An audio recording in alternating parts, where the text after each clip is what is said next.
खाना टेस्टी होना चाहिए, बिल्कुल होना चाहिए, लेकिन साथ में हेल्दी भी होना चाहिए। तो आज उसी सीरीज में मैं लेके आया हूँ प्रोटीन सैलड, जिसके अंदर लो कार्ब है, लो फैट है, लेकिन हाई प्रोटीन है।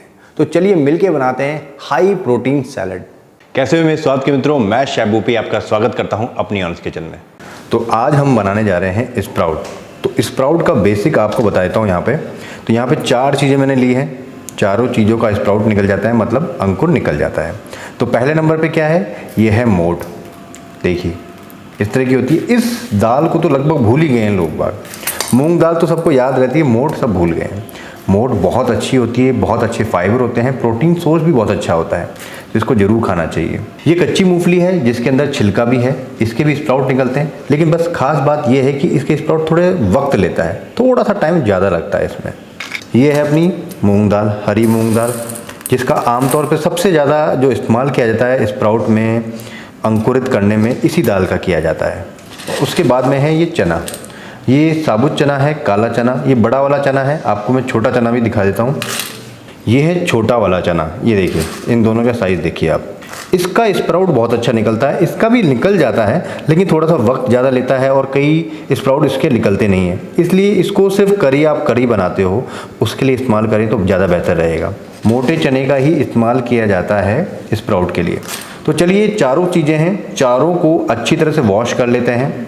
उसके बाद में हम इनमें पानी डाल के इनको सोक करेंगे।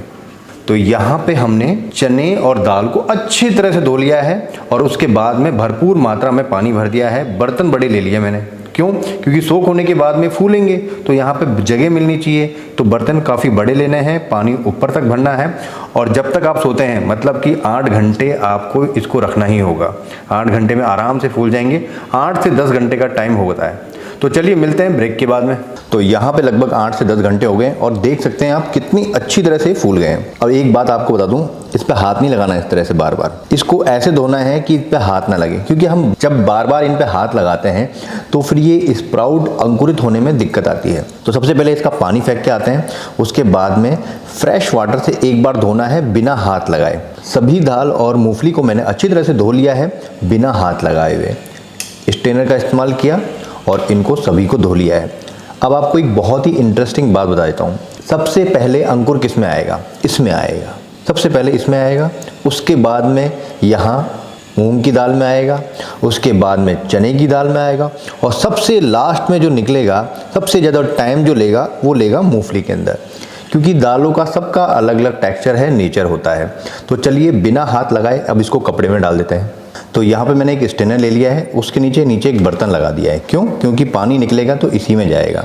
हमेशा स्ट्रेनर में ही हमको डालना है, किसी बाउल का इस्तेमाल ना करें स्प्राउट लगाने के लिए। बाउल में क्या होगा कि पानी तले पे आ जाएगा, तो जो तले पे वाला हिस्सा होगा वो बदबू मारने लग जाता है, इसलिए इसको हवा भी लगनी चाहिए। ये कपड़ा ले लिया है, कपड़ा मोटा होना चाहिए, क्योंकि मोटे कपड़े के अंदर नमी ज़्यादा देर तक रहती है। यहाँ कपड़े को इस तरह से सेट किया और ये रही दाल डाल दी। हाथ कम से कम लगाना है या नहीं लगाना है, और ये इसको इस तरह से दबा दिया। ठीक है, अब इसके बाद में इसमें थोड़ा पानी के छींटे मारेंगे। ये जो कपड़ा हमने लिया है ये गीला होना चाहिए, अच्छी तरह से गीला होना चाहिए, सूखा कपड़ा बिल्कुल नहीं होना चाहिए। उसके बाद में पानी के छींटे। अब ये देखिए, पानी के छींटे लगाने के बाद में अब ये पानी इसमें तो रुकेगा नहीं, पानी धीरे धीरे करके नीचे की तरफ जाएगा और यहाँ से निकल जाएगा। इससे क्या होगा कि जो हमारे स्प्राउट हैं वो बदबू नहीं आएगी, वो ख़राब नहीं होंगे। अब इसको किसी भी गर्म स्थान पे आप रख दीजिए। गर्म का मतलब गर्म नहीं होना चाहिए, जहाँ पे हवा नहीं लग रही हो उस वाले एरिया में रखना है इसको। जहाँ धूप नहीं लग रही हो, जहाँ पे हवा कम आ रही हो, उस वाले एरिया में रखेंगे तो जल्दी हो जाएगा। इसी तरह हम सारी दालें कर लेंगे। वही गीला कपड़ा स्ट्रेनर में लगाया, दाल को डाली और कवर कर दिया। उसके बाद में वापस पानी के छींटे और दाल को लगा दिया। तो ये लीजिए, हमने सभी को कपड़े में डाल के अच्छी तरह से पानी के छींटे लगा दिए हैं। अब इसको हर 2-3 घंटे में या 4-5 घंटे में आपको पानी के छींटे इस तरह से लगाने होंगे, इस तरह से हर 2-3 घंटे के अंदर। तो 12 घंटे मिनिमम होता है, किसी को 12, किसी को 14, किसी को 18, किसी को 24 घंटे लग जाएंगे अंकुर होने में। आपके पास में ऐसी कई जगह होंगी जहाँ पे इसको हवा ना लगे और जहाँ पे इसको धूप ना लगे, हल्की सी गर्माहट हो, इस तरह का कोई कैबिन हो तो वहाँ पे आप रख सकते हैं, जल्दी हो जाएगा। तो चलिए अब इसको लेके चलता हूँ, आपको मैं दिखा देता हूँ कहाँ पे मैं रखता हूँ। तो मैं इस्तेमाल करता हूँ इस ओवन का। अब आप सोचेंगे ओवन के अंदर ये, बिल्कुल बिल्कुल बिल्कुल, ओवन को ऑन नहीं करना है, बस ये मैंने इसमें डाल दिया है। अब यहाँ पे ओवन को बंद कर दूंगा, एक हीट इसके अंदर रहेगी अपने आप, एक नेचुरल जो हीट होती है। ओवन ऑन नहीं करना है, फिर से दोबारा बोलता हूँ, वरना कहीं पता लगे आप ओवन ऑन कर दो। तो यहाँ पे नीचे बाउल जरूर लगाना है, जिसकी वजह से जो पानी टपकता रहेगा बाउल में टपकेगा, ओवन गंदा नहीं होगा। इसी तरह से हम दूसरा भी रख देते हैं। तो ये इसी तरह से हम दूसरा वाला भी डाल देते हैं और इसको कर देते हैं बंद। तो यहाँ पे लगभग 3 से 4 घंटे हो गए हैं। तो इसको निकाल लेते हैं एक बार और इसको पानी की छींटे मार लेते हैं इस तरह से। मतलब 2 से 3 घंटे के बीच में एक बार आप इस तरह से लगा लीजिए। अब वापस से रख देते हैं, इसी तरह से उसको भी कर लेंगे। तो चलिए यहाँ पे देख लेते हैं ओवन के अंदर कैसी पानी की बूंदें आ गई। मतलब यहाँ पे काफ़ी अच्छी एक ह्यूमिडिटी इसके अंदर बन गई थी। तो अगर आपके पास में इस तरह का ओवन टाइप का या कोई कमरा हो या फिर कोई ऐसी जगह हो जहाँ पे आप उसको रख सकते हो तो बहुत जल्दी हो जाएगा। वैसे आप कहीं भी रख सकते हो। तो यहाँ पे अब निकाल लेते हैं इसको। लगभग 15 से 16 घंटे हो चुके हैं इसको। मैंने आपको कहा था कि हर दाल को या फिर पीनट का अंकुर निकलने का अलग अलग टाइम होता है। तो एक चीज़ आपको दिखाता हूँ, ये देखो, अब इसका अंकुर बाहर तक आ गया है, देख रहे हैं आप। तो मतलब ये बहुत बढ़िया हो गया। और क्या होगा ये, कोई गैस कर सकता है? ये है, या तो ये मूंग है या फिर ये मोठ है। तो ये है मोठ और ये देखो कितनी शानदार वाली, मतलब पेड़ उगने ही वाला था, खेती बाड़ी शुरू होने वाली थी। ये देखो, अगर आपको इस तरह से हाथ लगाओगे आपको महसूस होगी एक हल्की सी गर्माहट। ये गर्माहट ही इसके अंकुर निकालती है। अब बाकी चीज़ें भी देख लेते हैं। और ये है मूंगफली के दाने। लेकिन भाई मूंगफली के दाने तो हिले भी नहीं, मतलब हिल रहे हैं, 1-2 हिलते हुए दिखाई दे रहे हैं। कहने का मतलब हल्का हल्का सा अंकुर निकल रहा है। तो भाई इसको छेड़ो मत, अब इसको छेड़ाखानी मत करो, इसको वापस रख दो। मूंगफली के दानों में थोड़ा सा वक्त ज़्यादा लगता है। इसमें हल्का से पानी की छींटे मारेंगे और इसको रख देंगे वापस। दूसरी दालों को भी देख लेते हैं। यहाँ पे देखो आप, ओ हो, बहुत ही बढ़िया। सबसे ज़्यादा स्प्राउट मूंग दाल का ही बनाया जाता है क्योंकि बहुत आसानी से निकल जाता है और बहुत जल्दी इसका अंकुर निकलता है। ये चीज़ आपको दिखाता हूँ, एक देखो, ये देखो बाहर तक आ गए। तो इसको भी कर देते हैं साइड में। और ये है लास्ट में चना, काला चना जो हमने करा था, इसका भी निकलने लग गया है लेकिन पूरी तरह से नहीं निकला है। तो ये बोल रहा है भाई मुझे थोड़ा सा वक्त और दो। तो इसको ज़्यादा बिना छेड़ाखानी किए हुए इसको सेट कर देते हैं और इसको वापस से इसी में रहने देते हैं।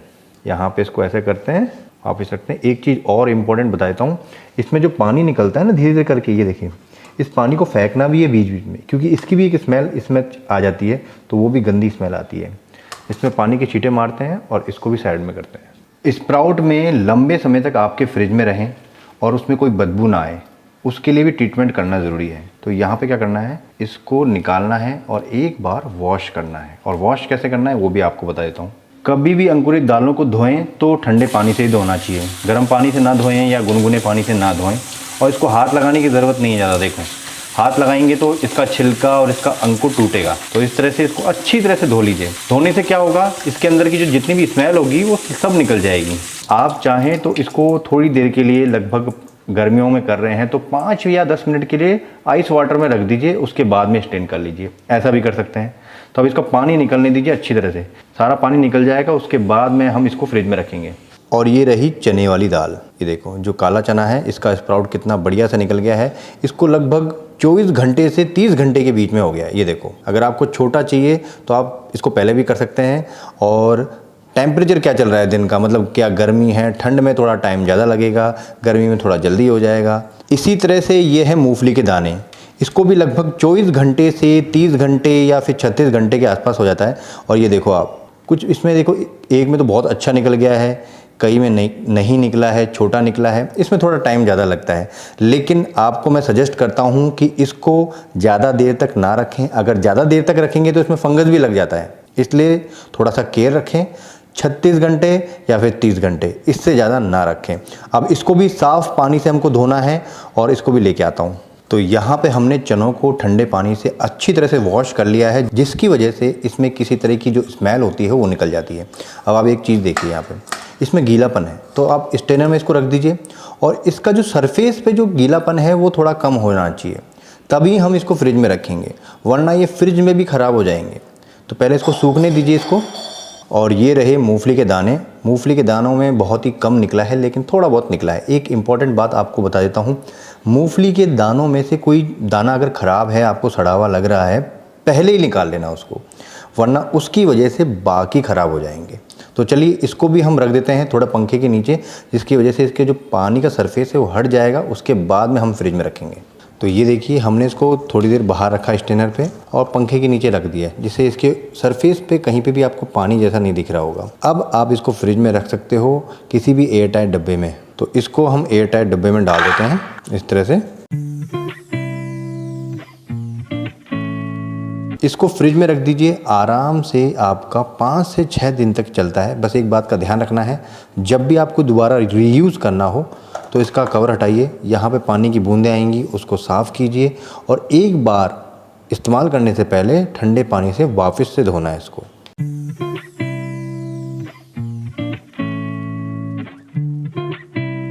एक बात आपको फिर बता देता हूँ कि मूंगफली के अंदर बहुत ध्यान रखने वाली चीज़ है, इसको ज़्यादा देर तक ना रखें और इसके अंकुर का ज़्यादा इंतज़ार ना करें, क्योंकि कई बार क्या होता है मूंगफली के अंदर फंगस जल्दी लगता है। तो इस बात का विशेष तौर पे ध्यान रखें। तो चलिए इसको रख देते हैं फ्रिज में और फिर इससे एक बनाते हैं शानदार वाला सैलेड। तो यहाँ पे हमने अपनी दुकान सजा ली है और झटपट से अपना प्रोटीन सैलेड बना लेते हैं। ये देखिए, ये मैंने फ्रिज में से निकाला। अब इसको फ्रिज में से निकालने के बाद में ये देखिए पानी की बूंदें हैं, तो जितनी बार आप निकालें इसको वाइप कर लें, क्योंकि पानी की बूंदें इस पर गिरती हैं तो वापस से ख़राब हो जाता है। अब इसको डायरेक्ट नहीं डालना है इसमें, जितना आपको यूज़ करना है उतना उसको वॉश कीजिए, मतलब एक बार ठंडे पानी से साफ़ कीजिए। तो ये रहा थोड़ा सा स्प्राउट, जितनी आपको इच्छा है उस हिसाब से आप अपना रेशो रख सकते हैं। ये मोटका है, ये चना और ये मूंगफली। एक बार इसको ठंडे पानी से धो के ले आते हैं। तो ये गया अपना स्प्राउट मिक्सिंग बॉल में। ध्यान रहे इसमें पानी ना हो। अब सभी चीज़ें इसमें मिक्स कर लेते हैं। तो ये है एक मीडियम साइज का प्याज जिसको हमने चॉप कर लिया है, आधी छोटी कुकुम्बर, एक छोटा सा टमाटर, 100 ग्राम पनीर। पनीर की जगह आप टोफू का भी इस्तेमाल कर सकते हैं।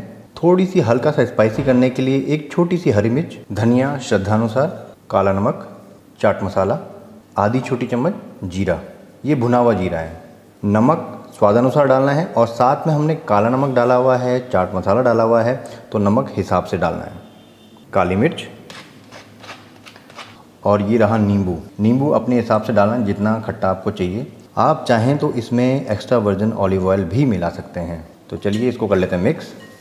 ये जो सब्जियां हमने इसमें मिलाई हैं, जैसे प्याज, टमाटर और कुकुम्बर, ये आप चाहें तो स्किप भी कर सकते हैं, लेकिन सब्जियां मिलाने से जो ये स्प्राउट होता है खाने में बड़ा मज़ा आता है और आसानी से खाया जाता है। ये लो, बन गया सैलेड। अब सैलेड को कर देते हैं थोड़ा सर्व।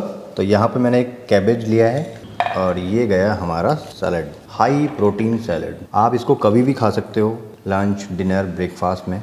थोड़ा सा नींबू, किसी को एक्स्ट्रा चाहिए तो ये लो, लग रहा है ना 5 स्टार जैसा। तो कैसी लगी आपको आज की रेसिपी जरूर बताएं। अच्छी लगी तो लाइक करें और मुझे सपोर्ट करने के लिए मेरे चैनल को जरूर सब्सक्राइब करें। तो फिर मिलते हैं नई रेसिपी के साथ में। जय हिंद दोस्तों।